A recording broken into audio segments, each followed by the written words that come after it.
আজকে আপনাদের বাইক যাচ্ছে সুনামগঞ্জ।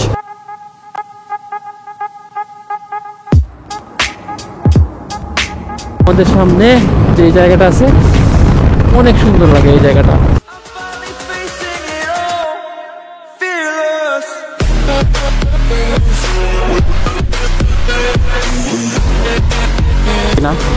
হ্যালো এভরিওয়ান, কি অবস্থা সবার, কেমন আছেন? আই হোপ সবাই ভালো আছেন। Today I am going to back another brand new video. তো আজকে আপনাদের বাইক যাচ্ছে সুনামগঞ্জ এক্সট্রিম বাইকটা সার্ভিসিং করানোর জন্য। আপনারা তো জানেন এক্সট্রিম বাইকটা আমার না, এটা বড় ভাই একজনের বাইক। তো ভাইয়ের বাইক কিনতে 3-4টা বাইক অলমোস্ট কিনে ফেলছে, আর আজকে 3টা বাইকের সার্ভিসিংয়ের ডেট একদিনে চলে আসছে। দ্যাটস ওয়াই আমরা 3টা বাইক 3জনে নিয়ে যাচ্ছি। তো যাচ্ছি মূলত সুনামগঞ্জ। আজকের রাইডটা হতে চলেছে দিরাই টু সুনামগঞ্জ। আর সকাল সকাল ঘুম থেকে উঠে রেডি হয়ে বের হলাম। যত তাড়াতাড়ি সার্ভিসিং সেন্টারে যাব তত ভালো, কারণ আমরা নিয়ে যাচ্ছি 2-3টা বাইক। তো প্রথমে একটা বাইক এক জায়গা দিয়ে যেতে হবে, তারপর অন্যটা। কী অবস্থা আপনাদের সবার, দিনকাল কেমন কাটছে জানাবেন। অনেকদিন পর এক্সট্রিমটা রাইড করতেছি, একটু অন্যরকম লাগছে। কয়েকদিন যাবৎ ইউজ করা হচ্ছে না, তাই এক্সট্রিম বাইকটা একটু ময়লা হয়ে গেছে। সমস্যা নাই, আমরা যখন সার্ভিসিং করব তারপরে ওরা ওয়াশ করে দেবে, আবার নতুন রূপে ফিরে আসবে আমাদের সেই এক্সট্রিম। সকাল সকাল রাইড করার একটা মজাই আছে আলাদা। ঠান্ডা ঠান্ডা লাগে অনেক, বৃষ্টি না আসলেই ভালো হয়। প্রথমে তো ভাবছিলাম আজকে মনে হয় বৃষ্টি চলে আসবে, তারপর ঘর থেকে বের হওয়ার সময় দেখলাম মোটামুটি রোদ্দুর আছে আকাশে, আর এখন একটু আকাশটা ক্লিয়ার লাগতেছে। আশা করি বৃষ্টি আসবে না আজকে। ব্যস্ততার কারণে অনেক দিন যাবৎ রাইডে বের হওয়া হয় না। আজকে মোটামুটি একটা রাইড হবে আমাদের, আর আশা করছি কিছুদিনের ভিতরেই আমরা একটা ট্যুর প্ল্যান করব। অনেক দিন যাবৎ কোথাও ঘুরতে যাই না, তো আপনাদেরকে নিয়ে একটা ট্যুর প্ল্যান করতেছি কিছুদিনের ভিতরে। অত বেশি দূর না, শর্টকাট রাইড দেব, নতুন কোনো জায়গা আমরা এক্সপ্লোর করব। বাইক নিয়ে আসলে একটা সুবিধা ভালো, জ্যামের মধ্যে চিপা দিয়ে বের হওয়া যায়।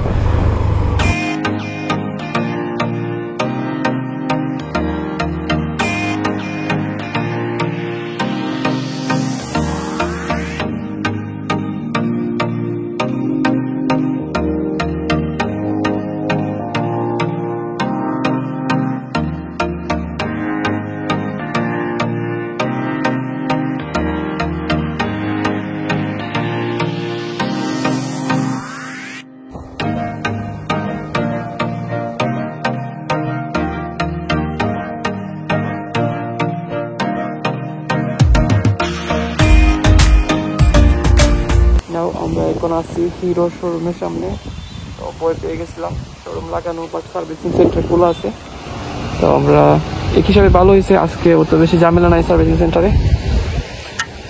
আর তারপর এক্সট্রিমটা সার্ভিসিং দেওয়ার পর আমরা এই ব্যাগটা নিয়ে যাবো, এটাও সার্ভিসিং টাইম হয়ে গেছে আমাদের। আমাদের এক্সট্রিম টেস্ট ড্রাইভে নিয়ে গেছিলো।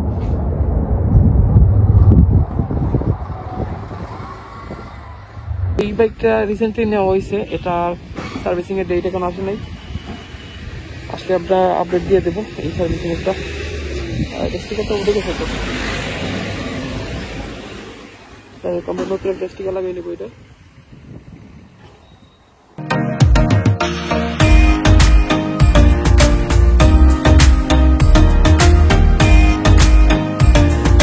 ফাইনালি আমাদের সার্ভিসিং করানো শেষ সুজুকি।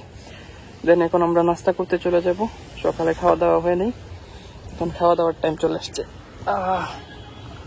দেও, আমি এখন পিলিয়ন হইলাম।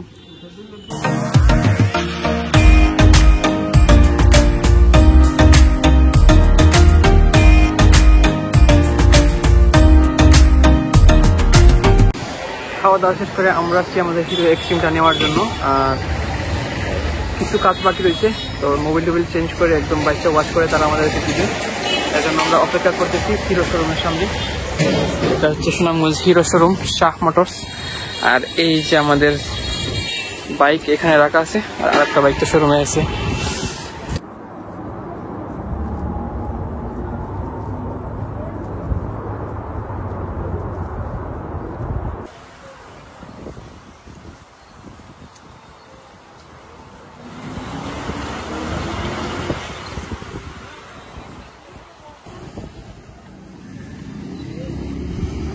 আমাদেরও খাওয়া দাওয়া শেষ, বাইকেরও খাওয়া দাওয়া শেষ।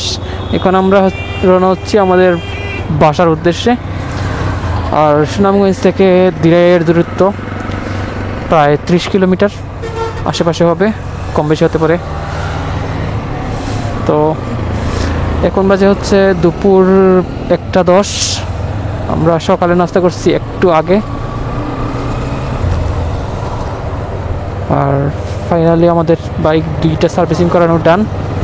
তো হিরো শোরুম থেকে বের হয়ে আমরা প্রথমে গেছিলাম ইয়ামাহার শোরুমে। গিয়ে দেখি ওখানে প্রোগ্রাম চলতেছে, ইয়ামাহা FZ ভার্সন 2 সব ইউজারদেরকে ইনভাইট করছে, তারা ইয়ামাহা ভার্সন 2 প্রোগ্রাম হচ্ছে। আরে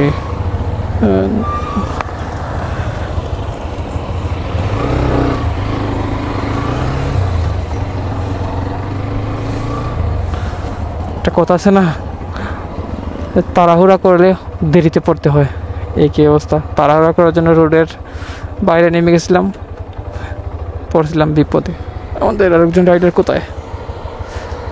একটু আগে আসছে বৃষ্টি, অনেক বৃষ্টি আসছে একটু আগে, হঠাৎ করে অনেক রোদ। কখন বৃষ্টি আসে কখন রোদ ওঠে বলা যায় না। রং সাইডে চলে আসলাম। আসলে বাসের পিছনে থাকলে বোঝা যায় না, বাসে যদি ইন্ডিকেটার না দেয় তাহলে বোঝা যায় না যে সামনে কিছু আছে কি না, কিসের জন্য ব্রেক করছে, এগুলো আসলে বোঝা যায় না। ইন্ডিকেটার দিলে আসলে একটু কনফার্ম হওয়া যায় যে না সামনে কিছু আছে, নাই কোনো একটা কিছু হয়েছে সামনে, এই জন্য ব্রেক মারছি। ইন্ডিকেটার দেয় না, ব্রেক লাইট নাই। দেখেন তো এই একটু জায়গার মধ্যে কয়বার ব্রেক মারছে, একবারও কিন্তু ইন্ডিকেটার দেয় নাই অথবা ব্রেক লাইট দেয় নাই।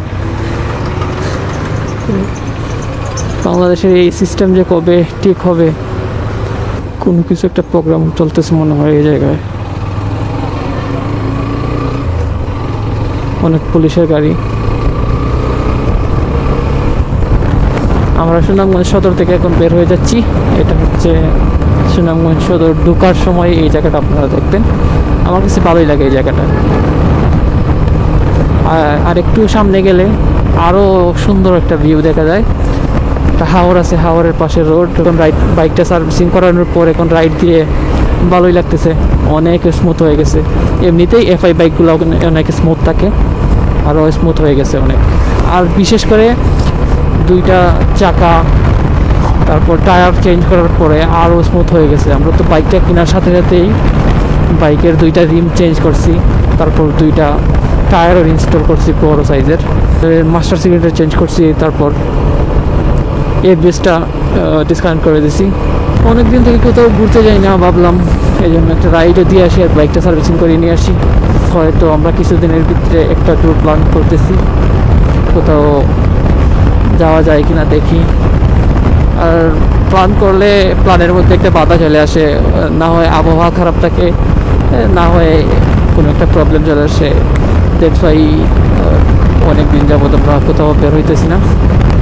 তো আশা রাখছি অতি শীঘ্রই আমরা কোথাও ঘুরতে যাব।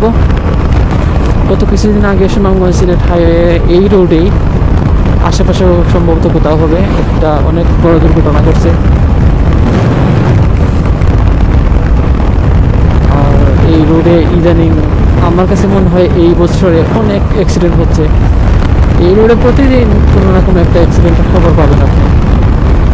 হয়তো CNG, নয়তো অটোরিকশা, নয়তো মোটরসাইকেল।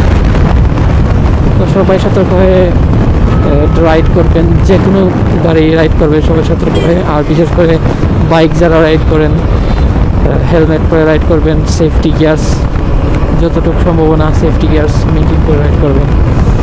তো আরও এই জায়গার কথা আপনাদেরকে বলছিলাম, এই যে আমাদের সামনে যে জায়গাটা আছে অনেক সুন্দর লাগে এই জায়গাটা। আর এইটা হচ্ছে দেখার হাওর, অনেক বড়। এবার একটু পানি কম হয়েছে, অন্য বছর যে পানি যদি আরও অনেক বেশি থাকে তাহলে আরও সুন্দর লাগে, মনে হয় যেন একদম সমুদ্রের মাঝখান দিয়ে রাস্তাটা বয়ে গেছে। তো মাঝে মধ্যে সুনামগঞ্জ আসলে অথবা এই সাইডে কোনো কাজে আসলে এই জায়গায় বসা হয়, ওই কর্নারে বসলে অনেক সুন্দর লাগে। আর সব সময় এই জায়গায় বাতাস থাকে, অনেক ভালো লাগে। এই দেখবেন এই জায়গাটায় আসলে সবাই একটা না একটা ব্রেক দেয় গাড়ি নিয়ে। এই গোটটা কিসের আমি জানি না, নিজেও জানি না। এই গোটটা আমার মনে মনে আমি ভাবি এই গোটটা কিসের জন্য বানাইছে পানির মাঝখানে। এই মদনপুর পয়েন্টটা, এই রেল রাস্তার পয়েন্টটা আসলে হাঁসের জন্য অনেক বিখ্যাত। এখানে কয়েকটা দোকান আছে, হাঁসের মাংস ওরা বিক্রি করে, দেশি হাঁসের মাংস। এখানে মোটামুটি অনেক মানুষ আসে হাঁসের মাংস খাওয়ার জন্য। কয়েকটা দোকান আছে সামনে। আর এইটা হচ্ছে সুনামগঞ্জ মেডিকেল কলেজ হাসপাতাল। তো হসপিটাল হওয়ার পর থেকে এই জায়গাটা অনেক আলোকিত মনে হয়, রাত্রে আসলে অনেক সুন্দর লাগে, ব্রাইটনেসটা একটু বেশি থাকে। এই দেখেন অনেক রেস্টুরেন্ট আছে, ছোটো ছোটো রেস্টুরেন্ট, সবাই হাঁসের মাংস বিক্রি করে। আর বিশেষ করে এই যে মডার্ন আছে না, মডার্ন রাফি রেস্টুরেন্ট, এই দোকানটা বেশি জনপ্রিয়।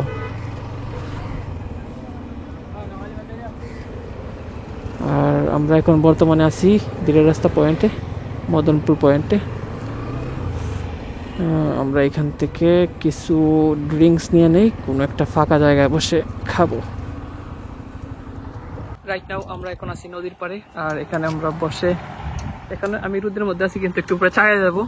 আমরা এখন ড্রিঙ্কস খাইতেছি আর নদীর পাড়টা একটু উপভোগ করতেছি, যদিও একটু রোদ্দুর, বাট বাতাস আছে অনেক। আর এই হচ্ছে আমাদের বাইকগুলো রাখছি এখানে সাজিয়ে।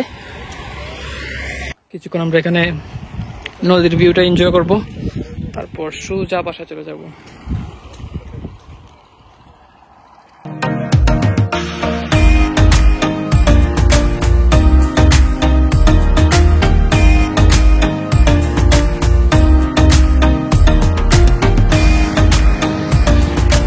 প্রচন্ড গরম লাগতেছে, কিছু ছবি তুলছি আমরা এখানে, আর অনেক গরম লাগতেছে এখানে।